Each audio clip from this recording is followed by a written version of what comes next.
우리 찬양의 가사처럼 나를 위해 찢기신 그 주님을 위해 살아가는 저와 여러분이 될 수 있기를 소망합니다. 자, 음력설이 다가오고 있죠. 새해가 두 번입니다. 두 번째 새해가 되는데요. 한 번 더 우리 또 인사합시다. 아, 옆에 분하고 활짝 미소를 지으시면서 웃으시면서 새해 복 많이 받으세요. 한번 인사하겠습니다. 네. 어, 어.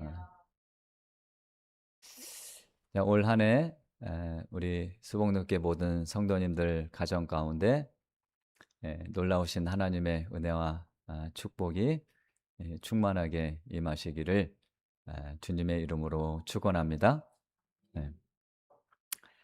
지난주일 우리 성도님들하고 영화를 봤습니다. 신의 악단. 참 많은 것을 깨달았어요. 좀 너무 안일하게 신앙생활을 하고 있지 않나 도전을 받기도 했고, 또 북한을 위해서 좀 더 기도해야겠다라는 생각을 하기도 했습니다. 그런 감동을 안고 교회에 왔는데 교회 수도가 얼었습니다. 예. 주일 오후까지 물을 잘 썼죠. 한 2시간 정도 안 쓴 것 같은데 물이 얼어서 나오지 않았습니다. 그래서 그날 저녁 네 식구가 인천에 와서 처음 사우나를 갔습니다. 예. 그래서 그 다음날 기술자를 불렀어요. 기술자를 불러서 해빙기로 오전 10시부터 오후 5시까지 거의 7시간을 했는데도 녹지 않았습니다. 그래서 그 다음날 다시 한번 그분을 불렀어요. 그래서 한 5시간 정도 했는데도 녹지 않은 겁니다. 음. 뭐 방법이 없었죠. 에, 어른 수도를 녹이지 못했으니까. 기술자가 와도 못했으니까 뭐 제가 할 수 있는 건 더더욱 없는 거죠. 그래서 임시 방편으로 그 호수를 연결을 했습니다. 호수를 연결을 해서 1층에 남자 화장실로 연결을 해서 실내는 얼지 않는데요. 그래서 물을 사용하게 되었습니다. 그런데 이 호수가 중간이 새서 그 호수를 잘라서 그 호수하고 호수를 연결을 했어요. 네, 그렇게 연결을 하고 물을 썼는데 그 다음 날 이 연결한 부분이 빠진 겁니다. 자, 그러면 어떻게 되겠어요? 물은 계속 나왔겠죠. 자, 언제 그랬는지는 모르죠. 새벽에 그랬을 테고 지나가시던 어떤 분이 그걸 발견하시고 수도를 잠그신 겁니다. 근데 그게 언제 잠그셨는지 모르니까 그 전에 얼마나 많은 양의 물이 나왔는지는 모르겠죠. 아마 다음 달에 수도세 폭탄 맞을 것 같기도 합니다. 그렇게 해서 그것을 또 연결을 하고 하루를 지냈죠. 자, 그런데 수도와의 전쟁이 이게 끝이 아닙니다. 다음 날 일어났더니 물이 또 나오지 않는 거예요. 나가 보니까 이제 뭐가 얼었습니까? 호수가 꽁꽁 얼었습니다. 그래서 또 아침에 씻으려고 하는데 물이 나오지 않는 거예요. 그래서 저는 드라이기를 들고 아, 그 아내는 2층에서 뜨거운 물을 끓여서 그 호수를 수건에 감싸 가지고 뜨거운 물로 녹이고 저는 드라이로 녹이고 한 1시간 반, 2시간 정도 녹여서 물을 쓸 수 있었습니다. 제가 이번 한 주 수도랑 싸웠는데요. 지금까지 살면서 물하고 이렇게 싸운 역사가 없었습니다. 그래서 하나 깨달은 게 있어요. 자, 수도가 온 것은 예상하지 못한 일이죠. 그리고 낮에 온 것은 제가 경험하지 못했던 일입니다. 예. 지난 겨울에도 잘 지냈는데 이번에는 낮에 얼은 거예요. 전문가를 불러서 이틀이나 시도했는데도 방법을 찾을 수가 없었고 언수도는 녹이지 못했습니다. 예. 자, 그런데 어떻습니까? 낙심하지 않고 계속 부딪히니까 임시 방편이긴 하지만 그나마 물을 쓸 수 있는 그런 길을 찾을 수 있었다는 거예요. 자, 과정은 힘듭니다. 그 과정은 힘들지만 조금씩 나아지는 것은 또 사실이죠. 그리고 봄이 되면 이 언 땅이 녹으면서 얼었던 그 수도관도 녹을 겁니다. 그러니 시간이 지나면 해결되는 문제도 있다는 거죠.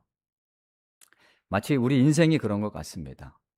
누구나 예상하지 못한 고난을 겪을 수가 있죠. 아무리 애를 써도 문제가 해결되지 않을 것 같을 때도 있습니다. 하지만 어떻게든 살아보려고 부딪히면 살 길은 열린다는 거예요. 자, 사람들이 뭐라고 말하죠? 세상 사람들이 죽는 법은 없다. 살 수 있다는 뜻입니다. 아무리 힘들어도요, 우리가 살려고 애를 쓰고 부딪히면 살 길이 열린다는 겁니다. 자, 더군다나 저와 여러분은 하나님을 믿는 사람들입니다. 우리는 그분의 자녀예요. 자, 전능하신 하나님이 나의 아버지라고 믿는다면, 그 믿음이 있다면 우리는 그 어떤 역경도 이겨낼 수 있으리라 믿습니다. 아멘. 네, 이번 한 주 수도가 저를 또 사람을 만들었습니다.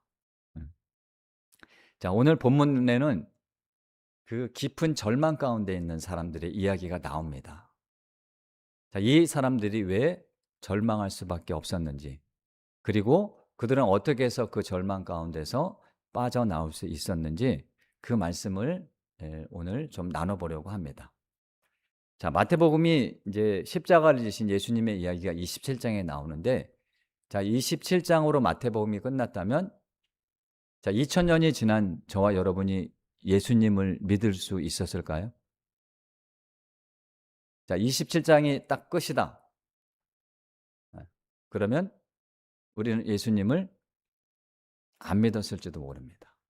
자, 그래서 이 바울이 예수님의 부활을 믿지 못하는 고린도 교인들에게 이렇게 말을 한 적이 있어요. 고린도전서 15장 14절 보니까, 자, 그리스도께서 다시 살아나지 못하셨으면 우리가 전파하는 것도 헛것이고 너희가 믿는 것도 헛것이다.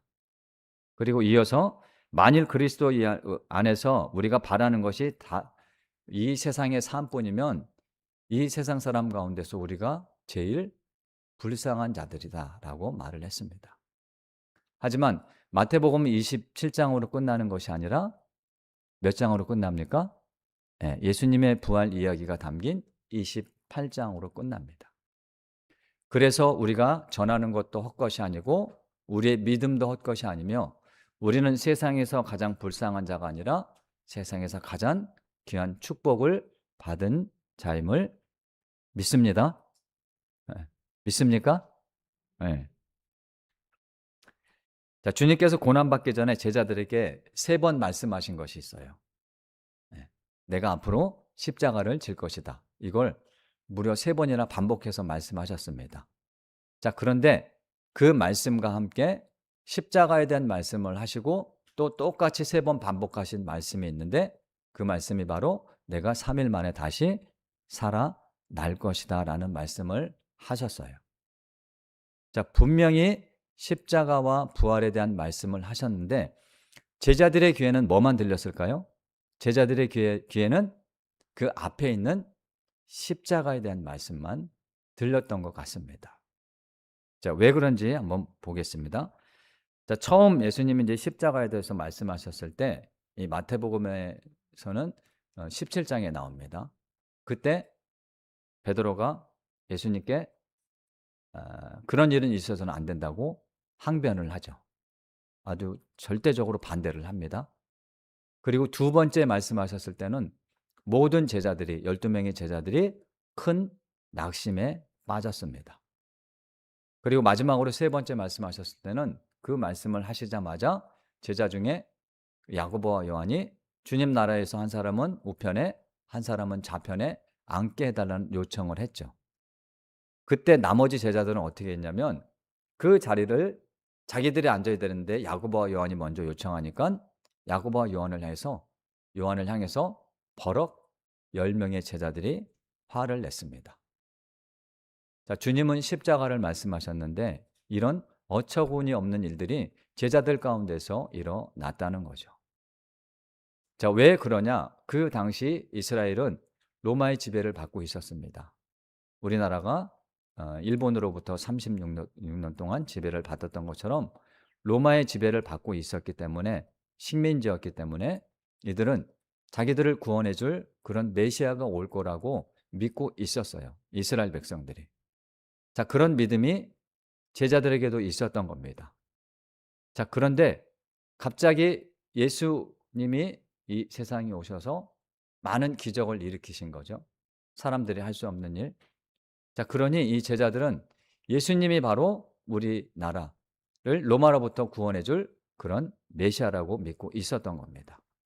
자, 그러니 그분이 이 나라의 왕이 되신다면 그 왕 다음의 자리들을 자기들이 차지할 거라는 그런 생각을 갖고 있었던 것 같아요.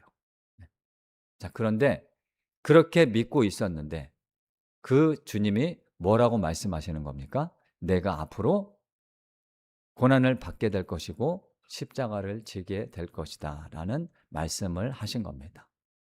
자, 그러니 이 제자들이 지금까지 생각해 왔던 자기들이 가졌던 모든 것이 한순간에 무너지고 말았던 거죠. 그러니까 그 십자가라는 단어가 엄청 컸기 때문에 그 뒤에 말씀하신 부활이 그들의 귀에 들어오지 않았던 겁니다. 자, 우리가 신앙생활을 할 때 똑같은데요. 예수님을 믿고 따르는 것이 아니라 주님을 우리가 삶의 수단으로 삼으면요. 하나님의 말씀을 아무리 들어도요. 그 말씀이 나의 삶과는 전혀 상관이 없는 말씀이 될 수도 있습니다. 예수님은 우리의 삶의 수단이 아닙니다. 주님은 우리 삶의 주인이십니다. 믿습니까? 네. 신앙생활을 그렇게 하는 사람들이 있어요. 네. 뭐 사교 집단으로 생각하거나 아니면 자기 사업을 위해서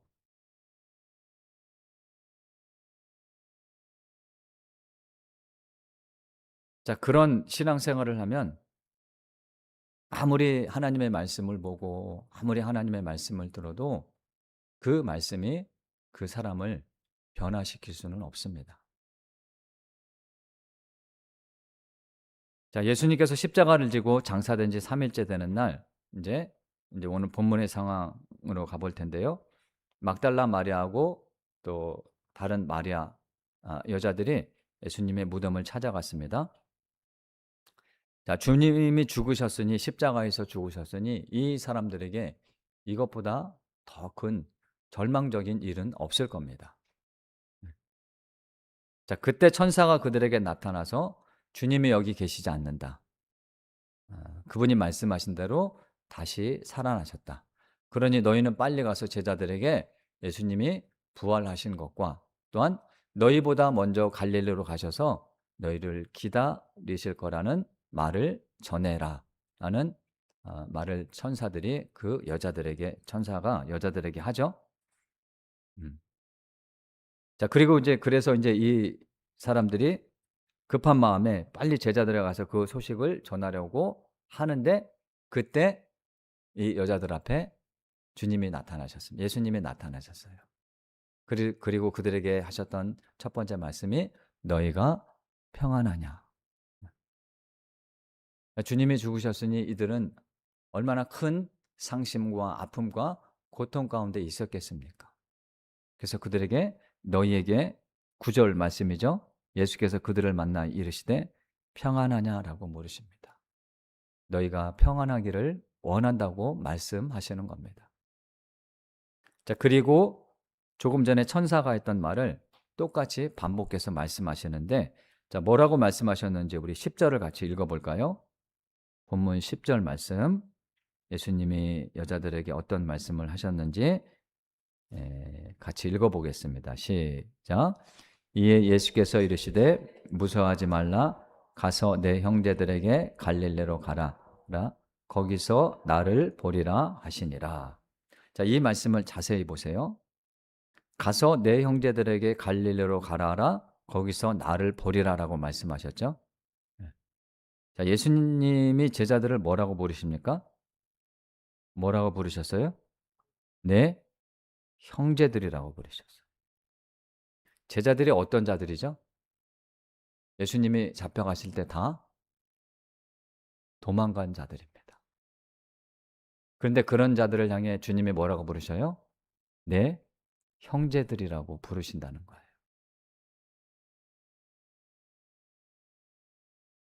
원수라고 불러도 부족하죠. 예. 이 때려 죽일 놈들이라고 해도 부족할 겁니다. 그런데 그들을 향해 그런 말씀 한마디도 하지 않으시고 내 형제들이라고 부르셨다는 거예요. 또 하나 기가 막힌 말씀이 있습니다. 이 10절 안에. 그게 뭐냐면 내가 갈릴리로 먼저 가서 너희들을 기다리겠다는 말씀이에요. 자, 이 말씀이 왜 기가 막힌지 보겠습니다. 이 말씀은 갈릴리로 너희보다 먼저 가겠다는 이 말씀, 천사도 한 번 했고요. 주님도 한 번 하신 거죠. 2번 반복되는 거죠. 자, 그런데 이 말씀은 예수님이 여기서 처음 하셨던 말씀이 아닙니다. 이 말씀을 어디서 하셨냐면 주님이 십자가를 지기 전에 이 말씀을 하셨어요. 자, 그러면 어떤 상황에서 이 말씀을 하셨는지 우리 그 상황을 한번 보겠습니다. 마태복음 26장을 한번 볼게요. 마태복음 26장 가면 똑같은 말씀이 있어요. 32절 보세요. 마태복음 26장 32절 보세요. 같이 읽어볼까요? 32절. 마태복음 26장 32절 시작. 그러나 내가 살아난 후에 너희보다 먼저 갈릴리로 가리라 라는 말씀을 하셨죠? 자, 이게 처음 하신 겁니다. 십자가를 지시기 전 상황이에요. 자, 그런데 어떤 상황 가운데서 예수님이 이렇게 말씀하셨는지를 볼게요. 21절을 먼저 보세요. 21절 보면 뭐라고 말씀하시냐면 내가 진실로 너에게 이르노니 너희 중에 한 사람이 나를 판다고 말씀하셨죠. 자, 이게 누굽니까? 유다죠. 네. 너희 중에 한 사람이 나를 팔 것이라고 말씀하셨어요. 31절 보세요. 31절 뭐라고 말씀하십니까? 오늘 밤에 너희가 다 나를 버릴 것이다 라고 말씀하셨어요. 그리고 34절 보세요. 34절에 뭐라고 말씀하십니까? 베드로를 향해서 내가 진실로 내게 이르노니 오늘 밤 닭 울기 전에 내가 3번 나를 부인하리라 라고 말씀하셨죠. 제자 중에 한 사람은 주님을 팔아넘기고 또 한 사람은 3번이나 부인하고요. 주님이 잡혀가실 때 모든 제자가 도망가는 상황입니다. 자, 그런 상황에서 주님이 하셨던 말씀이 바로 32절이에요.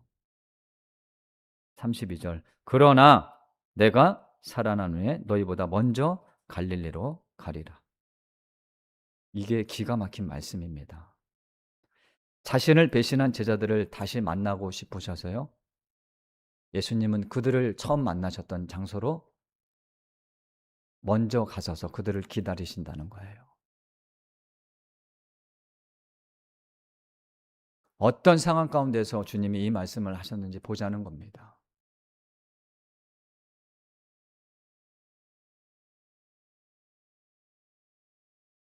너희보다 먼저 갈릴리로 가서 내가 너희를 기다리겠다.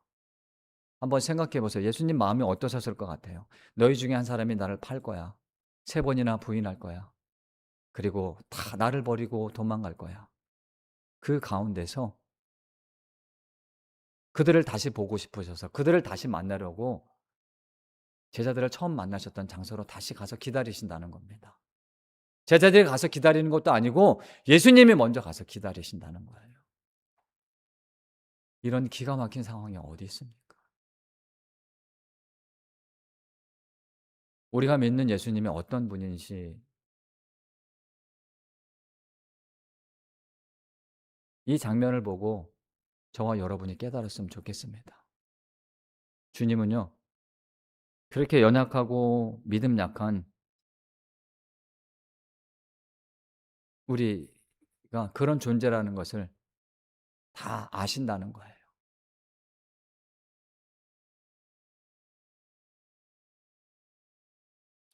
때로는 이런 생각을 할 때가 있죠. '왜 나는 이렇게밖에 살지 못할까? 왜 내 믿음은 이 모양 이 꼴일까?'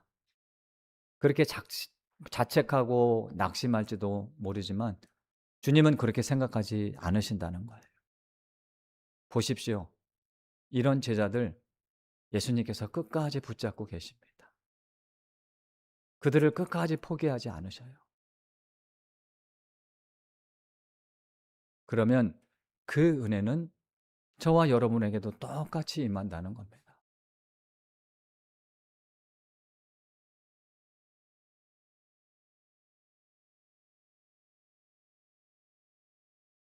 그러니 여러분이 조금 부족하다고 또 믿음이 약하다고 낙심하지 마십시오. 내 자녀가 좀 부족하다고 포기하는 부모가 이 세상에 어디 있습니까? 그러니 우리가 하나님을 아버지라고 부르고 있지 않습니까?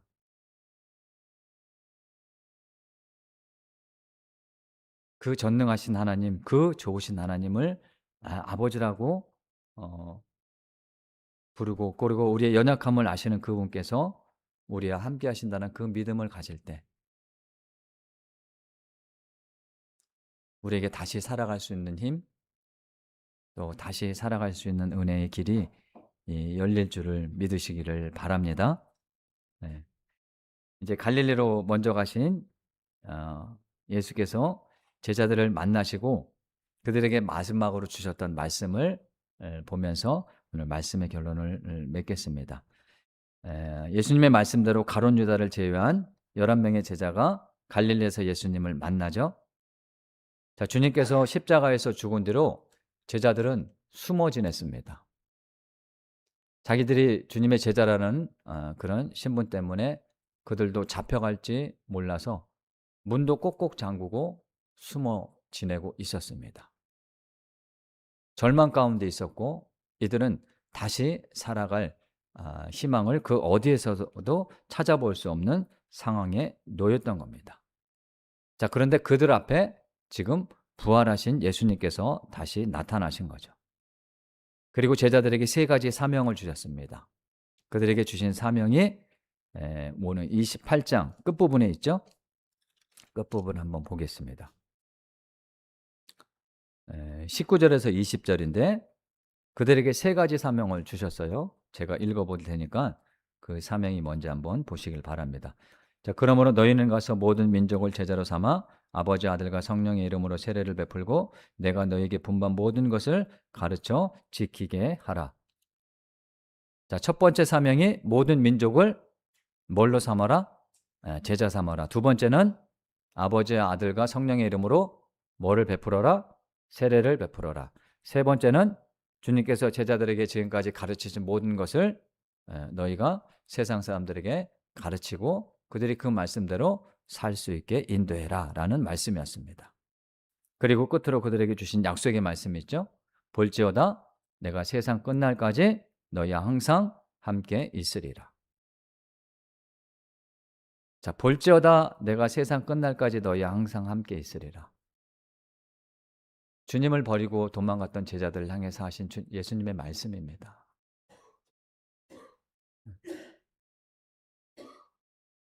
그들은 주님을 버리고 도망갔지만 예수님은 그들과 이 세상 끝날까지 항상 함께 하신다는 말씀. 제자들에게 이거보다 더 큰 위로가 어디 있을까요? 자, 그런데 이 마지막에 있는 내가 세상 끝날까지 너희와 항상 함께 있으리라는 이 약속의 말씀은 누구한테 주어지는 것일까요? 누구한테? 앞에 주신 그 세 가지 사명을 감당하는 자에게입니다. 주님의 말씀하신 이 세 가지 사명대로 살아갈 때 이 약속의 말씀이 주어진다는 거죠. 그러면 첫 번째 사명, 모든 민족을 제자로 삼기 위해서는 누가 먼저 제자가 돼야 됩니까? 누가? 내가 먼저 제자가 돼. 내가 제자가 돼야 다른 사람을 제자로 만들 수 있는 거 아닙니까? 자, 두 번째는 이 세례를 베풀라고 했죠? 예. 자, 그러면 세례를 베푼다는 의미가 뭔지 우리 성경을 한 군데만 찾아보겠습니다. 로마서 6장을 한번 볼게요. 로마서 6장.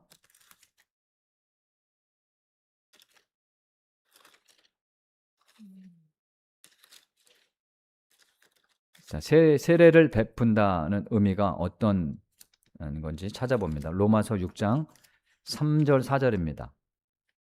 로마서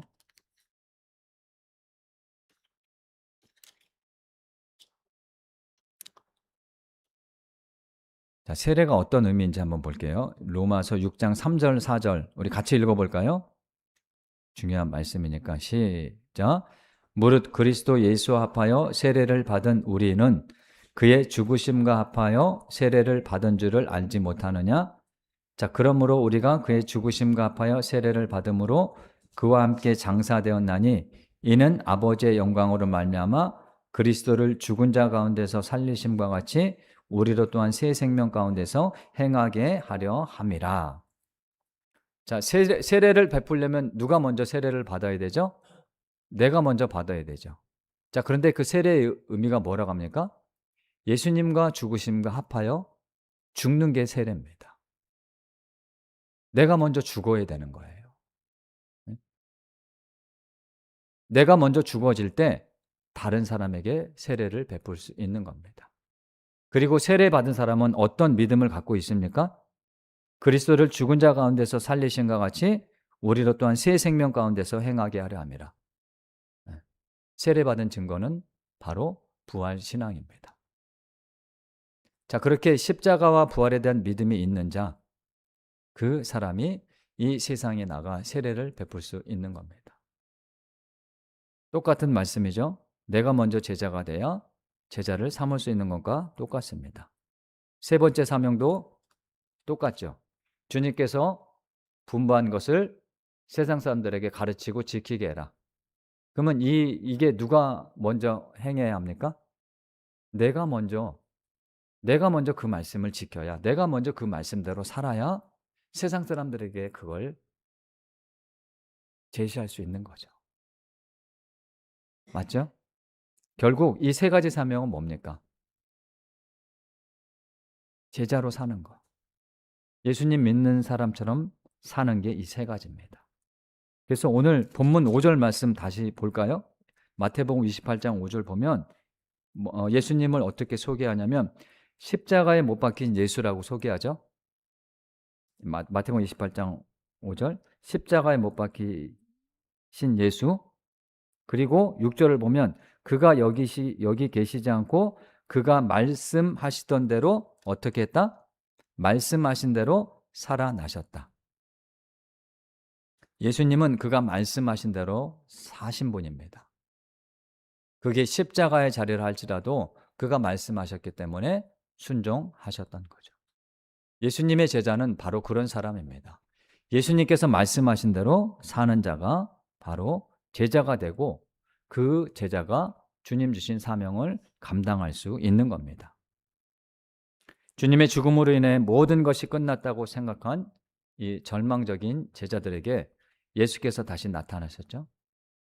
그리고 그들에게 처음 만나셨을 때 하셨던 말씀 다시 하셨던 말씀을 하시면서 그들이 다시 살아갈 수 있는 희망을 불어넣어 주셨습니다. 그래서 제자들의 절망은 끝이 아니었습니다.